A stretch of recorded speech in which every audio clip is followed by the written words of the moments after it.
Hey y'all, it is your girl T. I'm back, y'all. Giving y'all content every week, like I promised. So, anywho, today's video, as you can see from the title, is going to be an advice to college seniors video. I did this video for high school seniors back when I was a freshman in college, and I felt like it would just I don't know, it would kind of come full circle if I did the same thing for college seniors since I just graduated college.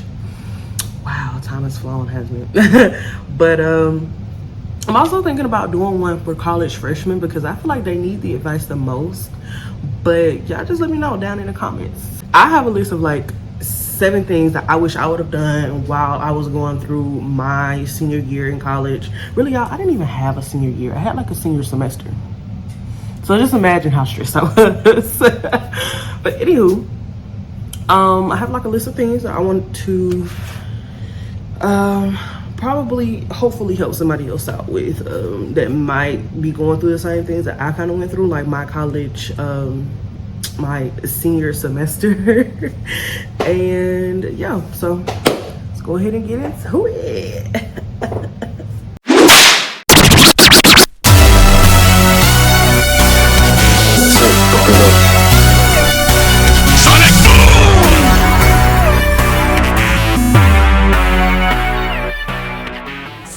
The first set of advice, like number one, first thing that I would say to a college senior starting their college year or whatnot is power through and keep your eyes on the prize. Like, senioritis is just as real as a college senior as it is as a high school senior.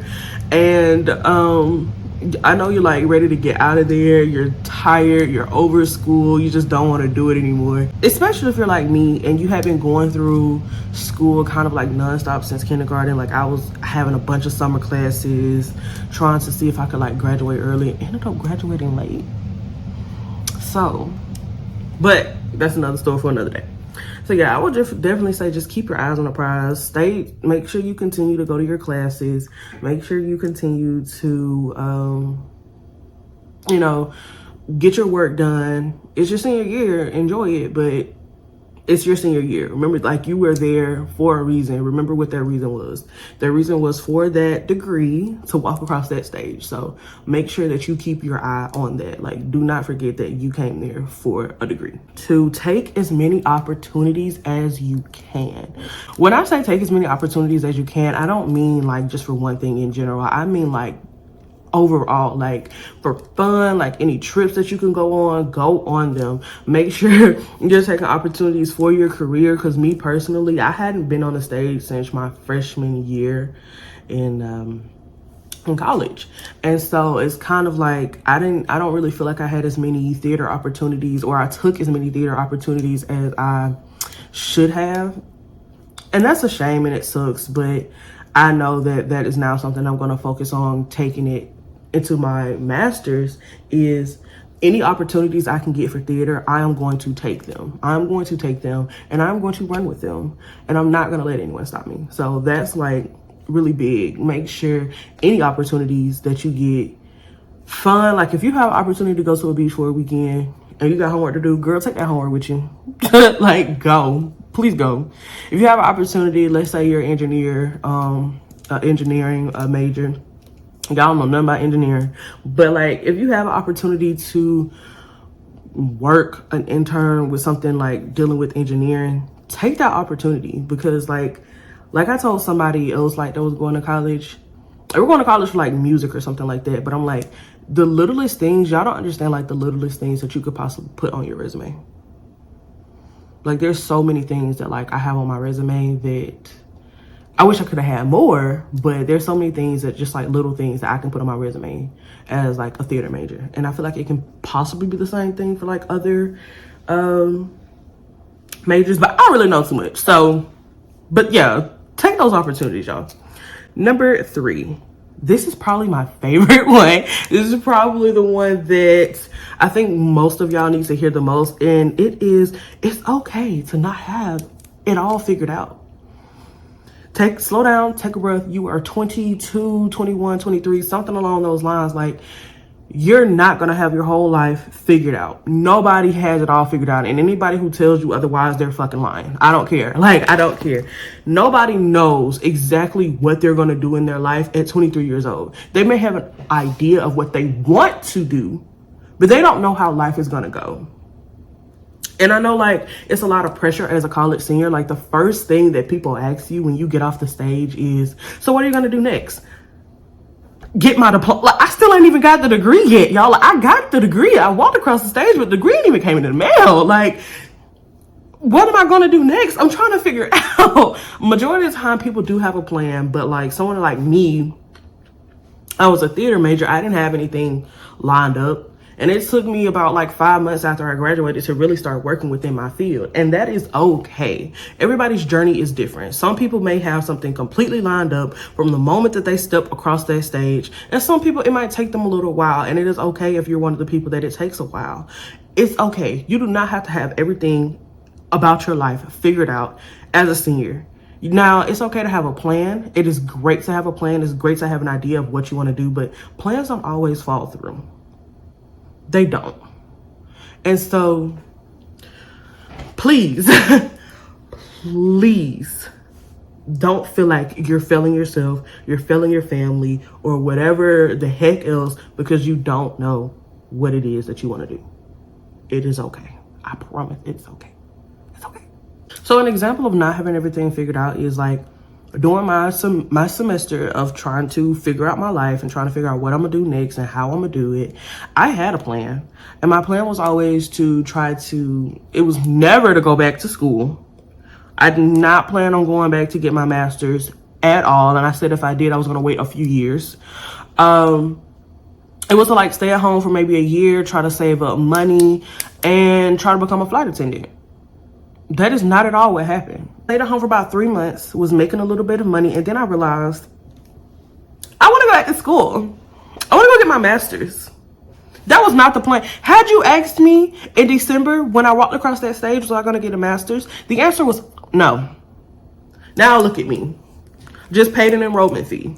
It's that, yeah, that's what happens. Like, y'all, it's okay. It is okay to not have things figured out. Okay? And don't let anybody pressure you into thinking that, or guilt you into thinking that you're not going to do anything with your life. Like, first, let's take the time to commend the fact that walking across the stage to get an undergraduate degree or to get a degree of any kind, that is an accomplishment. I don't care if you're getting a high school diploma. I don't care if you're getting a kindergarten certificate. I don't care if you're getting your bachelor's, master's, or doctorate. I don't care. Or associates. I do not care. That is an accomplishment because college is hard. College is stressful.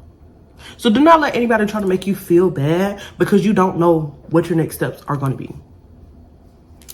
You can figure it out along the way. Number 4, talk to people. Talk to people. School is stressful. And if you're anything like me, you feel like you have to be exceptional. You have to go above and beyond.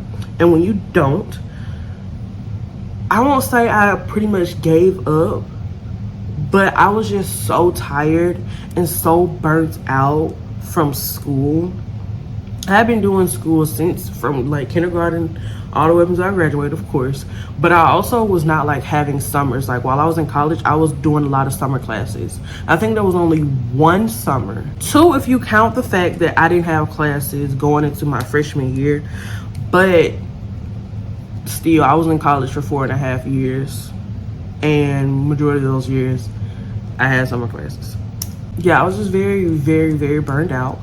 And I didn't talk to anybody and I didn't let anybody know what was going on because in my head, I had to be exceptional. In my head, I had to be perfect. I had to exceed standards. And I had done that all of my life. And then the moment that I didn't, I did feel like I was letting my family down. And my family was seeing every other excuse as to why I could be burnt out when really I was burnt out because I had been doing this for so long, trying my hardest to be here when like here would have sufficed, you know. So just talk to people and let people know like how you feel, what's going on with you, especially your professors. Talk to your professors, let them know what's going on, because trust me, 9 times out of 10, they went through the same thing, and they probably know how to help you, and they know how to probably help you in the most efficient way to get you towards your degree. So yeah, that's yeah, something that I wish I would have done instead of just keeping it to myself and pretty much dying underneath the covers of my room. Next is friendships and relationships. I touched on this in my last video, my advice to high school seniors video, and I basically have the same viewpoint on it. Keep those in your life that, I won't say benefit you because that sounds like a lousy friend, but there are people who mooch off you. There are people who are leeches. There are people who are only in your circle or in your environment to see what they can get from you and see how they can use your resources to better themselves. Know those types of people, because you may not see your potential. You may not see the level of like where you can go, but I promise you somebody else does. Somebody else sees it and they want to use that. And so don't have people like that in your life. You want to surround yourself by people who are truly supporting you. And if you are ever sitting around in a friend group and you notice that somebody drops a piece of information and the entire group lights up, but then when you drop this, or when you drop a piece of information or a piece of good news, everybody is silent, nobody cares, that's when you know like you're not surrounded by the right people. You're not surrounded by people who support you. I literally have a group like that. Somebody can drop, oh, I did X, Y, and Z, and there's congratulations all around. I told them, hey, y'all, I got a job working for a TV series. I'm co-directing a TV series, and it was dead silent. Like, nobody gave a fuck. So that just let me know right then and there, why am I gonna share my good news with you? Why am I gonna try to celebrate with you when you don't celebrate me? You don't support me. You don't really care about my accomplishments, and that's okay. Nobody has to, but you want to surround yourself with people that do. People who genuinely support you, people who want to see you win, and then also be the type of friend that does the same. Don't be that friend that always just wants to drop your info or drop your problems or whatever. Be that friend that is supportive and genuinely happy for other people's success. Don't get stuck in those type of friendships that allows people to use you in any way, shape, or form, because that's not going to do anything but drain you at the end of the day, and you don't want that. It's a good number, by the way. Number 6, save money if you can. Because let me tell y'all, and this one's gonna be quick because I didn't do this, so I can't really help y'all. But if you have a job and you're not good at saving, or you, whatever the case, like if you're like me, I see money, I spend money. I'm getting a little bit better now. I see money, I spend money. But you will be so surprised how many people I have talked to that have walked across that stage and they said literally as soon as they got off that stage, their bank account was in negative. It's not a joke. I can attest to it. I had been out of college for under a month. Boom, radiator goes out of my car. And of course, I'm an adult now, so I'm the one that gotta pay for it. I'm telling you, y'all, it's no joke. Save some money if you can, because you'll never know what happens. It happens to a lot of people as soon as they walk across that stage. I am not joking. I am not playing. I wish I was. I am not. And then going out on trips, going to vacations or something like that, you want to be able to do that. So you want to at least have a little some in your savings account. I wish. My auntie was trying. My auntie was trying to tell me, you need to save up. You need to save up. Nah, I ain't want to do it. I thought I was grown. Y'all need to save up. I promise you, you're going to want to save up. By the time you get out of school and then stuff starts happening, like now I have to buy a new car. I have no money saved up. So yeah, and if you're just bad with money like how I am, find someone that you trust that once you get paid, you can send them a certain amount and they can put it up for you. And I said someone that you trust, someone that you know is not going to touch your money. And then if they do, they'll put it back. Because the person I'm sending my money to, if she touch it, she going to put it back. And then the last piece of advice, number 7, have fun. Have fun. Enjoy your last year in undergrad. I promise you it's going to be an experience like no other. It's going to be stressful as hell, but at the same time, you want to enjoy it. Like I said, if y'all are having a beach trip, if you and your friends are planning a beach trip, go on that beach trip. Do not deprive yourself of something fun. Unless like your grades are down and you know you need a certain grade in order to walk across that stage, because that was me. But if you've like done all the things that you need to do and all of that, like, enjoy it. Don't just do not just lock yourself in a room and be like, I got to do homework. Like, yes, remember why you're there. Remember your degree. Remember, like, that's important. That is very important. But you want to enjoy it. You want to enjoy it. You want to have fun. I suggest, like, doing whatever you can, whatever you enjoy throughout that year, and just having a blast. Because you're going to look back. If you don't, you're going to look back and you're really going to regret it. That is it for today's video. I really hope you guys enjoyed it. If you are a college singer and this video helped you out in even the slightest bit of ways, like, comment down below and just let me know. Like, I want to know that I'm helping you out, or, you know, if there's anything else that you guys need, or any other advice or something that you know, comment down below, or you can look in the link, the description box below, and you can click on the link to my Instagram and you can message me there. That's pretty much it for this video though. Comment down below if y'all think I should do an advice to college freshman video, because I have a little cousin too, actually, that's about to head off to college for the first time, so I think it'll be interesting for them and then anybody else. But that's all. I hope you guys enjoyed this video, and I will see you guys later. Stay rhapsodic.